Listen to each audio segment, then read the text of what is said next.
Mesdames, Messieurs, bonsoir. Bienvenue à une nouvelle émission de Zoom Appalaches.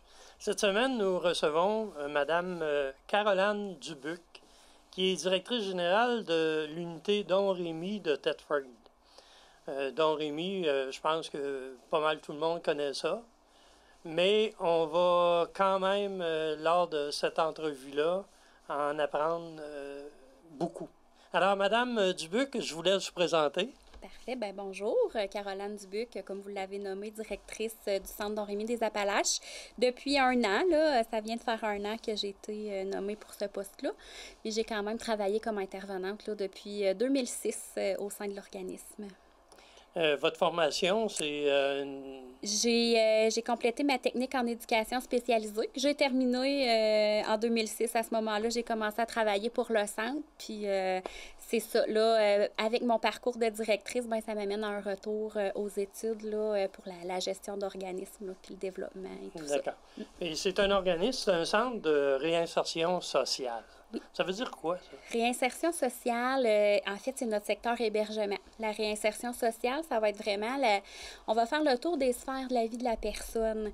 On va passer par ses loisirs, l'habillement, le logement, le budget, un retour aux études, un travail, tout ça. Donc, ce qu'on veut, c'est vraiment rendre autonome la personne dans son milieu de vie, là. C'est ce qu'on va faire avec elle. Mais ça s'adresse en particulier à des gens qui ont des problèmes d'alcoolisme ou des problèmes de toxicomanie. Oui, exactement. On va faire notre clientèle. En fait, notre mission s'adresse aux personnes alcooliques, toxicomanes ou toute autre personne démunie. Quelqu'un qui arriverait sans problématique de dépendance, mais qui aurait besoin d'un programme de réinsertion sociale, on va l'accueillir quand même. OK, c'est des personnes démunies puis en difficulté. En difficulté, exactement. Ça veut dire peut-être un Tanguy qui s'est fait mettre dehors ça de peut chez arriver, lui. Ça peut arriver. Ben oui, des fois une expulsion de son logement, une expulsion par les parents, par un propriétaire, sans problème de consommation. On va l'accepter quand même, mais je vous dirais que la majorité de notre clientèle va se retrouver quand même là, avec des problèmes de dépendance. Ça s'adresse aussi à des gens qui ont un déficit intellectuel, un peu, je présume? Des fois, on va avoir de la concomitance qu'on appelle entre la santé mentale puis la consommation, la toxicomanie. Donc, c'est un peu comme l'œuf et la poule, là, qu'on dit souvent. Qu'est-ce qui est arrivé en premier? Est-ce que c'est le problème de consommation, le problème de santé mentale? Dans ce temps-là, on va travailler avec nos partenaires, là, que ce soit le CLSC, l'Intervalle, d'autres organismes, pour vraiment soutenir la personne dans ces deux sphères de vie, là. OK. Alors, vous faites appel à d'autres organismes pour... Bien, si la personne a des besoins autres que ce qu'on peut lui offrir, on va aller voir vraiment vers nos partenaires. On ne peut pas être expert dans tout, puis on a tellement de beaux organismes dans la région qu'on en profite, puis on se soutient le plus qu'on peut. Alors, si j'ai bien compris, vous vous occupez de la réinsertion. Oui. Ça veut dire que vous le prenez en hébergement? Oui. Mais l'hébergement, en principe, dure de 1 à 5 jours. En fait, c'est que dans l'hébergement, il existe différents programmes. L'organisme au complet, c'est 4 programmes en soi, dont l'hébergement. Puis, dans l'hébergement, il y a aussi différentes façons. Donc, on a un volet qui est le gîte et couvert qu'on va appeler de 1 à 5 jours.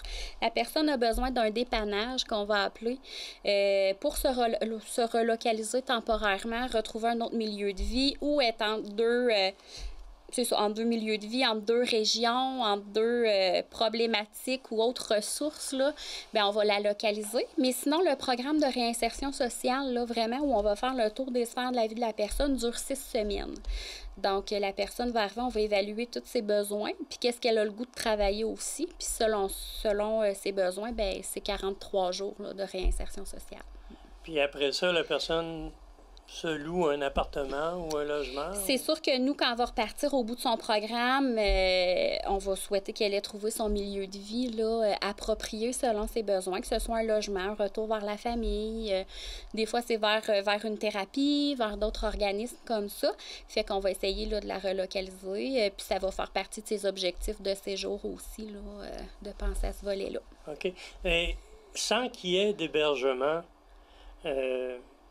vous avez aussi un centre de jour. Oui, on a un centre de jour qui est, quand je vous parlais des 4 volets, qui est un deuxième volet. C'est ouvert à toute la population, le centre de jour. Pas besoin d'être passé par l'hébergement, pas besoin d'avoir une problématique ciblée non plus. Donc, on accueille les gens, c'est 7 jours sur 7, hors pandémie. Là, pendant la pandémie, nos heures d'ouverture ont changé un petit peu, mais on tente de répondre aux besoins quand même. Centre de jour qui est un plateau, finalement. J'appelle ça un lieu sécuritaire pour les gens. Dans le sens sécuritaire, où est-ce que ça va être un endroit où les gens ne consomment pas. Fait que déjà là, quand on a une personne qui a des problèmes de dépendance, de se retrouver dans un endroit où elle ne sera pas confrontée à se faire offrir de la consommation, à voir des gens consommer, ça peut être plus facilitant pour son parcours. Puis on va offrir des activités de l'écoute. Les gens viennent vraiment sur une base volontaire pendant les heures d'ouverture. OK. Ça, c'est le centre de jour. Le centre de jour. Puis vous avez aussi un suivi à domicile. Oui, le suivi à domicile, qui est un beau tremplin quand nos gens quittent l'hébergement finalement, parce que de se retrouver du jour au lendemain d'un milieu encadré, où on te dit à l'heure à laquelle tu dois te lever, tu participes à faire les repas, le ménage, tout ça, puis du jour au lendemain, tu es seul chez toi, pas d'encadrement. Des fois, la marche est haute à monter. Autant que les gens ont hâte de retrouver leur milieu de vie, autant des fois, ils peuvent trouver ça difficile, là, la transition entre les deux. Fait qu'on offre le soutien à domicile. C'est un intervenant qui s'en va chez les gens. Continuer la réinsertion sociale, parce que des fois, il y a des objectifs qui n'ont pas été encore atteints pendant l'hébergement, mais qui peuvent facilement se faire de la maison. Fait que notre intervenant est là pour maintenir la motivation puis continuer de régler ça. Puis des fois, bien, ça évite aussi l'hébergement. Quand la personne a déjà un milieu de vie, mais qu'elle sent qu'elle est fragilisée, bien, on peut offrir un support en externe pour éviter de perdre son milieu de vie puis poursuivre les objectifs. OK. Puis vous faites aussi de la prévention en milieu scolaire. Oui. Mais ça ne s'adresse pas aux mineurs. Alors, c'est comme au tremplin ou en à l'escale? On a un programme qui s'adresse aux mineurs aussi, en volet jeunesse, oui. Donc, on a un éducateur qui est à la polyvalente de Thetford, puis on a une autre éducatrice qui partage la polyvalente de Disraeli et de Black Lake. Donc, c'est vraiment un volet prévention. Le but, c'est de développer des saines habitudes de vie, de les maintenir, puis de ne pas tomber dans un problème de dépendance. Fait qu'on va beaucoup parler avec nos jeunes de l'importance de prendre soin de soi, développer des passions, s'occuper, éviter de tomber dans la routine de la consommation. On va donner beaucoup d'informations, que ce soit par des activités en classe, en activités de groupe ou en individuel aussi. On va s'adresser aussi aux parents, parce que des fois, on se retrouve avec des parents inquiets. Il s'est passé des événements, les soirs, les fins de semaine, fait qu'on les outille un petit peu. Puis aux membres du personnel de l'école aussi, qui peuvent des fois faire face à des élèves qui ont des problèmes de consommation. OK. Là, vous me dites que vous avez 2 intervenants à plein temps. Oui. Vous êtes combien d'employés avec le centre? On est 15 en tout. 15? 16 avec moi, finalement. Là. Oui, on est 16 en tout. On a une autre intervenante qui fait de la prévention au niveau du tremplin adulte escale aussi. C'est un nouveau service qui est débuté ça, depuis le mois d'août cette année. Fait que des fois, au niveau des adultes, la prévention, ils en ont autant de besoins que nos plus jeunes. Sinon, dans tous nos services, là, pour l'hébergement, c'est du 24/7. Fait que ça prend une grande équipe là, quand même pour faire la rotation de tout ça. Là. Est-ce qu'il y a des bénévoles à travers ça aussi? On a des bénévoles qui sont souvent nos utilisateurs, qui gardent un lien avec le centre, qui veulent continuer d'être actifs aussi au niveau du centre de jour. Là, fait que c'est eux nos principaux bénévoles là, pour plein de choses, que ce soit l'organisation d'activités. Des fois, c'est de l'aide pour des petits travaux aussi. Fait que, on a le jardin aussi, je pense à l'été, où c'est quand même une grosse corvée. On a un grand jardin, fait que les gens viennent nous aider, Vous avez ça en arrière Oui, en arrière de l'hébergement, là. Fait que les gens peuvent se servir aussi, viennent l'entretenir, puis ça leur fait là, du dépannage alimentaire en même temps. C'est un jardin qui est géré par votre équipe ou... Oui, c'est notre équipe du centre de jour qui va l'initier, si on peut dire, qui va s'occuper de le préparer au printemps. Puis là, avec l'aide des bénévoles, là, qui va s'entretenir tout au long de l'été. Avec l'aide de l'intervenant souvent. Okay. Vous avez aussi un service de dégrisement. Oui. Et de désintoxication. Désintox. Ça, ça doit être assez lourd. On a 2 lits, en fait, qui servent pour le désintox dégrisement. Puis ça, c'est un partenariat qu'on a avec le CIS de Chaudière-Appalaches. Quand je vous disais, dans l'hébergement, il y a plusieurs secteurs. Donc, on a 7 lits pour la réinsertion sociale, puis on a 2 lits pour les dégrisements désintox. Fait que nous, ce qu'on va s'occuper, c'est vraiment ce qui est léger. Des symptômes légers de sevrage, des symptômes légers de désintoxication, selon ce qu'un médecin aussi va avoir confirmé ou une évaluation qu'on va faire en partenariat avec eux. Puis ça évite des fois d'engorger les hôpitaux. Nous, on n'a pas de professionnels de la santé. Par contre, quand c'est léger, bien, on peut s'assurer de l'évolution de la personne, s'assurer qu'elle va bien, puis quand elle est remise sur pied, peut faire un retour à la maison. Ça, c'est les policiers qui vous amènent ces gens-là? Ça peut. Écoute, on a des gens qui arrivent d'un peu partout des fois, mais il y a entre autres les policiers qui vont nous référer des gens. Ça va être directement des fois le personnel hospitalier aussi. Une personne qui va se présenter avec des graves symptômes de sevrage.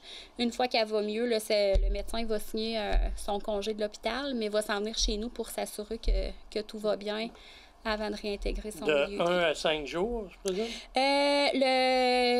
Notre service, notre entente avec eux, ça peut aller jusqu'à 10 jours, qu'on va appeler de l'hébergement temporaire. Mais un sevrage désintox va durer là, quelques heures à quelques jours. Puis après ça, le temps que la personne se sente assez solide pour retourner à la maison. Si on compte tout ça, 16 employés, de la nourriture, oui. Vous donnez 3 repas par jour. Oui. Tout ce que ça implique d'avoir une résidence comme celle-là. Votre source de revenus, c'est quoi? On a bien sûr le programme de soutien aux organismes communautaires, le PSOC. On a quelques levées de fonds aussi des fois dans l'année. On va avoir des ententes. Là, notre bailleur de fonds principal, c'est vraiment le PSOC.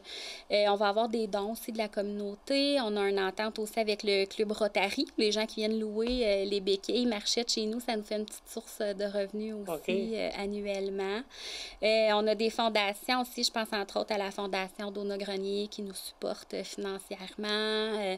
Fait que quand on rallie tout ça ensemble, il y a tous les frais d'hébergement qui est une grande partie de notre source de revenus aussi. Là. On est certifié depuis quelques années par Agrément Canada, ce qui fait que les séjours des gens, d'une partie des gens peut être couvert là, par les frais de l'aide financière de dernier recours. Sinon, les gens qui doivent payer leur séjour, ben, c'est 15 $ par nuit. Le 15 $ inclut les frais de repas, une chambre, c'est ça. Ça assure le service d'intervenant, fait que on trouve le coût raisonnable pour tout ce qui est en échange, mais en même temps, ben nous, ça nous permet là, de continuer d'offrir nos services. Le CI3S vous aide aussi? Oui, exactement, c'est ça. C'est tous les partenariats qu'on a avec nos lits multi, le lit de crise aussi, fait que c'est des financements qu'on a là pour assurer la poursuite. Vous arrivez avec des exclusions du centre. Mm-hmm. Dans les principales raisons, c'est ne pas être mineur. Oui. Mais il doit y en avoir qui vous jouent des tours de temps en temps. Bien, c'est sûr que nous, on voit les preuves d'identité des gens, fait qu'on pourrait pas admettre une personne mineure en hébergement. Malheureusement, on la référerait vers encore là nos partenaires là, pour pas laisser la personne dehors. Mais nous, on prend des 18 ans et plus. C'est une maison qui est mixte. On prend les hommes, les femmes. Mais oui, en effet, 18 ans et plus. Puis, si une personne a un handicap, une chaise roulante, par exemple, ouais, ça, c'est pas possible. Malheureusement, parce que notre hébergement est fait sur 2 étages, donc on n'est pas aménagé pour recevoir des personnes qui auraient une déficience physique. Puis quand ça arrive, vous les référez à qui? On fait beaucoup, comme je vous répète encore, mais avec le CLSC, à voir, il existe d'autres maisons d'hébergement, des fois dans d'autres régions ou près de chez nous, là, pour voir quels seraient les besoins. On pourrait offrir le soutien à domicile aussi, étant donné que c'est nous qui nous déplaçons. Fait que si la personne a encore un milieu de vie, n'a pas besoin nécessairement d'hébergement, on viendra en renfort là, quand même comme on peut pour ne pas la laisser sans service. Là, mais malheureusement, chez nous, on ne pourrait pas l'accepter. Puis le non-respect des consignes. Évidemment, ça arrive aussi, non-respect des consignes. Hein? On reçoit des gens avec toutes sortes de problématiques, toutes sortes de tempéraments. Puis des fois, la vie de groupe à 10 personnes, ça peut faire des conflits. Ça peut amener aussi, les gens choisissent de ne pas respecter toute notre liste, soit la programmation, parce que nos gens s'impliquent beaucoup. Donc, ils doivent être présents au repas, participer à la préparation des repas aussi, faire le ménage, tout ça. Fait que quand on a qui décident de ne pas se conformer, c'est sûr qu'on peut laisser la chance. Hein? C'est probablement pas au premier avis. Non, non, c'est ça. On n'est pas si malin que ça. Mais c'est sûr qu'après quelques fois, quelques rappels, on se questionne avec la personne à savoir est-ce qu'on est vraiment la bonne place pour elle. Peut-être qu'on répond pas bien aux besoins qu'elle a présentement. On va la référer ailleurs. Mais c'est ça. C'est sûr que ça arrive que ça met fin à des séjours. Puis il y a aussi les personnes qui ont des tendances suicidaires, dangereux pour eux autres mêmes ou dangereux pour le personnel. Ça doit arriver de temps en temps aussi, nous, des agressifs. C'est sûr que nous, à l'arrivée de la personne, on va toujours évaluer le risque suicidaire puis le risque homicidaire aussi. Nos intervenants sont formés pour ça. C'est une formation obligatoire pour tous les intervenants. S'il y aura un risque trop grand, soit qu'on fait appel à nos voisins, les policiers, si c'est de l'agressivité, ou si la personne a besoin de soutien psychosocial plus que d'être en hébergement ou aurait besoin d'hospitalisation, des choses comme ça, on appelle nos partenaires d'info sociale avec le 811 pour rediriger la personne, soit temporairement, quand elle sera stabilisée, elle pourra revenir chez nous, ou des fois, on la redirige directement vers d'autres services. Depuis 2006 que vous êtes là, est-ce que vous avez eu des cas? Oui, évidemment, il arrive toutes sortes d'histoires. Y en a-tu qui peuvent revenir et être encore plus agressifs? Ou... quand on sent de l'agressivité, je vous dirais qu'on va pas étirer la sauce trop longtemps. On prendra pas le risque de se mettre en danger pour ces gens-là. Fait qu'on va faire appel vraiment à soit du renfort policier ou du 811 intervenant psychosocial. Des fois, si on a une personne avec une problématique de santé mentale qui se désorganise, ça peut être un travailleur social qui vient du CLSC pour nous aider à soit calmer la crise ou réorienter la personne vers d'autres services. Là, je vais revenir sur l'intervention de longue durée, 6 semaines, 43 jours. Oui. Vous faites quoi durant ce temps-là? Ça monopolise un intervenant à plein temps pendant 43 jours? Oui, en fait, c'est ça, c'est un hébergement. Fait que nous, il y a toujours un à 2 intervenants sur place en tout temps. Ce qu'on va faire, c'est vraiment de l'accompagnement à la personne. On ne veut pas travailler à sa place parce que le but, c'est de la rendre autonome. Par contre, on va travailler en parallèle avec elle pour qu'elle développe son autonomie, puis s'assurer, on a des grilles d'évaluation, en fait, que toutes les sphères sont bien répondues. Des fois, on part de loin. On part d'une personne qui n'a même pas de carte d'identité, qui a vraiment plus de milieu de vie, ça fait longtemps, tout ça, n'a pas de source de revenus. Fait qu'au fil des 6 semaines, c'est ce qu'on va faire. S'assurer que la personne a retrouvé tout cet équilibre-là dans ses sphères de vie, on va l'accompagner. Quand je vous parlais de partenaires, c'est sûr qu'on va faire appel, exemple, si la personne est en recherche d'un travail, on va aller vers des organismes qui travaillent en emploi pour refaire un CV, comment bien passer une entrevue, aller voir selon les compétences de la personne, tout ça, le cheminement qu'il y a à faire. C'est un exemple parmi tant d'autres, là. Fait que c'est ce qui va occuper vraiment le programme au complet, là, de bien s'alimenter. On va demander à la personne de nous accompagner faire l'épicerie pour apprendre à regarder les spéciaux, regarder qu'est-ce qui est plus avantageux d'acheter, considérer les prix, tout ça selon le budget. Fait que le but, c'est vraiment, selon ses besoins, là, de la rendre autonome. Puis ça, vous faites ça à 15 personnes? Oui. 15 personnes, mais même pas parce que 15 personnes inclut... ça prend toujours quelqu'un qui reste... C'est ça. Mais notre 15 personnes inclut notre personnel en milieu scolaire, le centre de jour aussi. Là, parce qu'il doit avoir 3 quarts de travail? Oui, jour, soir, nuit. Toujours le même nombre la nuit que le jour, non? Le jour, on est souvent 2 personnes parce que c'est là qu'il y a le plus d'activités. C'est là que les gens ont des rendez-vous, ont des rencontres à aller faire, on veut les accompagner. C'est là qu'ils ont le plus de démarches. Le soir, on va avoir une personne, puis la nuit aussi, une personne qui est en poste. C'est suffisant? Oui, c'est sûr qu'un groupe à 10 personnes va être différent de, exemple, quand on a 2-3 personnes. L'intensité n'est pas la même, mais tu sais, c'est ça. Je me dis à deux... Mais quand il y a plus de monde, il peut y avoir un deuxième intervenant qui... Oui, c'est ça. On va y aller en renfort. Des fois, dire là, on a vraiment une journée ciblée où est-ce qu'on sait qu'il y a des choses précises à faire, beaucoup d'actions. Ben, ça peut arriver qu'on mette du soutien pour les intervenants, là. Mais... Ici, on tente de faire une moyenne. Ouais. Il y a combien de gens, mettons, par semaine qui passent au centre? Ben, ça dépend beaucoup des périodes. C'est sûr qu'en période estivale, normalement, on voit une baisse de fréquentation. L'automne, on ressent ça s'engorge un peu plus. Présentement, on est plein, là. En date d'aujourd'hui, tous nos lits sont pris, nos 10 lits on a quelqu'un dedans. Fait que ça varie beaucoup. L'année passée, on a eu un taux d'occupation là, entre 75-80 % à peu près là, pour l'année. Mais quand c'est comme ça, puis qu'il arrive un cas, puis qu'il n'y a plus de place, vous faites quoi? C'est triste, hein? C'est crève-cœur un peu, mais malheureusement, on va regarder avec la personne si ses besoins sont immédiats, si on a des départs qui s'en viennent, qu'est-ce qu'on peut faire. Sinon, ben, on n'a pas le choix d'essayer de la relocaliser, soit chez un proche, soit dans une autre ressource. Mais malheureusement, on peut pas faire plus que 10. Fait que... si c'est une femme, peut-être à l'agiter?